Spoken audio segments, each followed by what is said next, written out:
When the mobs came, they abandoned us. Good evening and welcome to Tucker Carlson tonight. The nation went up in flames this weekend. No one in charge stood up to save America. Our leaders dithered, they cowered, they openly sided with the destroyers. In many cases, they egged them on. Later, they will deny doing any of this. They are denying it now. But you know the truth because you saw it happen. This is how nations collapse. When no one in authority keeps order, and when so many in our professional class encourage violence, American citizens are forced to defend themselves. They have no choice. No one else is going to defend them. They know that now. The worst people in our society have taken control. They did nothing to build this country. Now they are tearing it down. They are rushing us toward mass suicide. So how do we respond? We must protect ourselves and our families. Once again, we have no choice but to do that. But we cannot allow ourselves to become like they are. We are not animals. We are Americans. In the face of such indecency, we must resolve to be decent.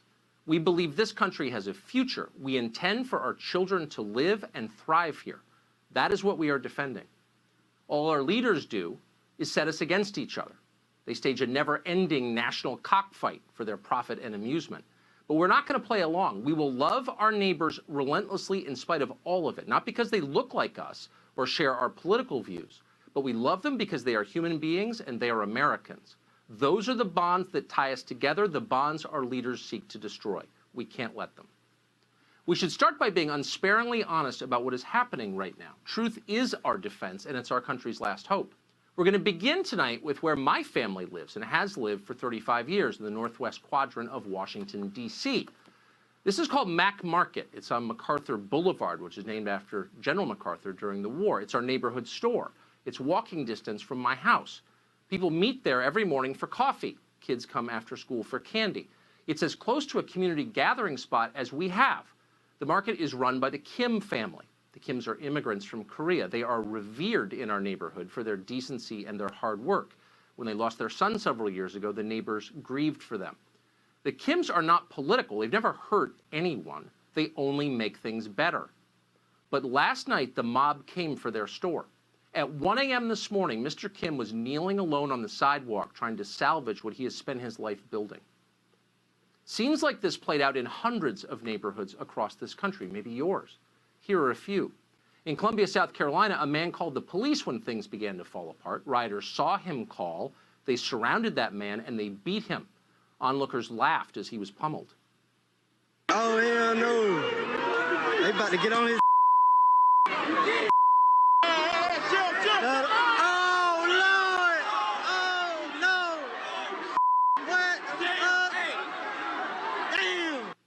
In Rochester, New York, a group of 8 men smashed the windows of a jewelry store. A couple who lived above the shop emerged to confront them. Both of them were viciously beaten with a ladder and a 2x4.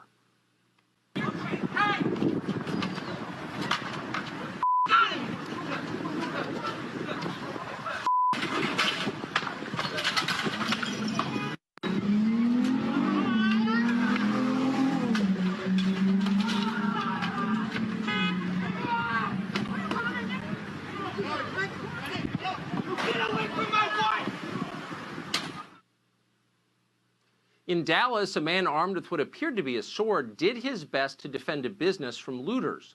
The mob bashed him in the head with a rock and a skateboard. What they doing?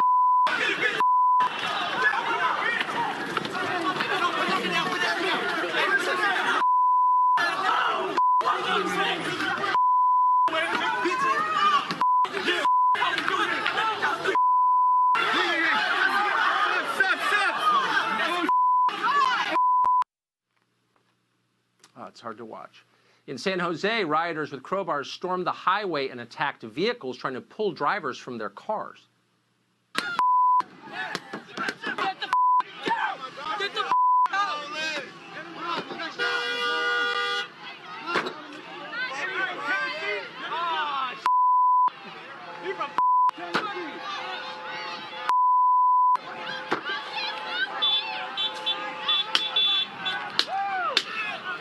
In Birmingham, Alabama, a local reporter called Stephen Quinn was beaten and then he was robbed on live television as he tried to cover the looting. That is the horrible scene that you see right there as they are.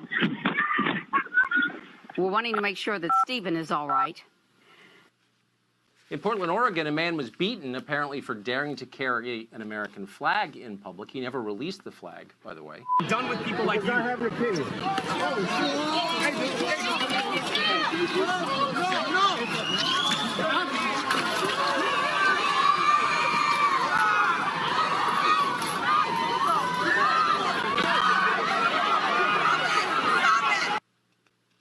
How many of these people died? How many were murdered by the rioters? We don't know yet. At the least, some were likely disabled for life. They were beaten that badly. And then there was the mass stealing. It seemed to be everywhere over the weekend. In Buckhead, an upscale part of Atlanta, rioters stole a Tesla from a dealership and drove it through an indoor mall, just to underscore how completely out of control things were.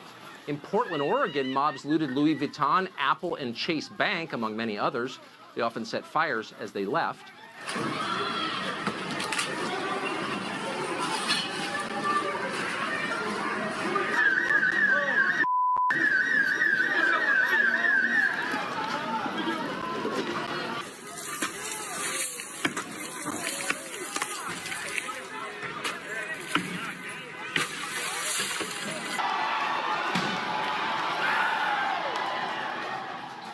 In Chicago, protesters fought systemic racism by running through a Nike store stealing shoes.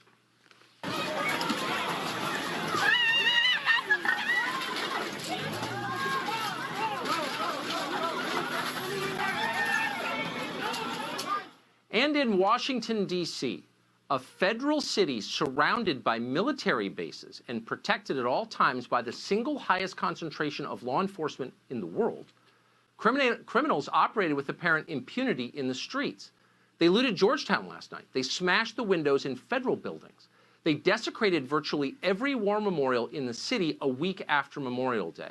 And then, as you likely know, last night they set fire to St. John's Episcopal Church, a 200-year-old building that has welcomed every American president since James Madison. It's right across the street from the White House. For people stuck inside anywhere during this insanity, the sick, the elderly, the powerless, the experience was terrifying. Listen to this woman from Minneapolis. How was last night? Scary. They went straight to Office Max, the dollar store, and every store over here that I go to. I have nowhere to go now. I have no way to get there because the buses aren't running. So that's what's happening in America right now. We didn't play all of the tape we have. There's a lot of it. Some of the tape is too shocking, and honestly, it's too incendiary. We understand that television is an emotional medium, and we don't want to make things worse. We're not going to. If you were killed tomorrow, how many buildings would you want burned to the ground in your memory? How many old women smashed in the face on the street in your name? None, we hope, because you're not a vicious psychopath like the people you've just watched. In fact, what we're watching is not a political protest. It's the opposite of a political protest. It is an attack on the idea of politics. The rioters you have seen are trying to topple our political system. That system is how we resolve our differences without using violence. But these people want a new system, one that is governed by force. Do what we say or we will hurt you. You know this. You can see it for yourself on television. You have. But our leaders continue to lie. They tell us that's not true. This isn't happening. It's just a protest. Some Democrats have openly embraced what is happening. Really, they don't have much of a choice. These are their voters cleaning out the Rolex store. These riots effectively are the largest Joe Biden for president rally on record. In gratitude for that, more than a dozen Joe Biden for president campaign staffers donated money to the rioters in Minneapolis, and then they bragged about it on Twitter. No Democratic leader can directly criticize what is happening right now, and in fact, some have joined in.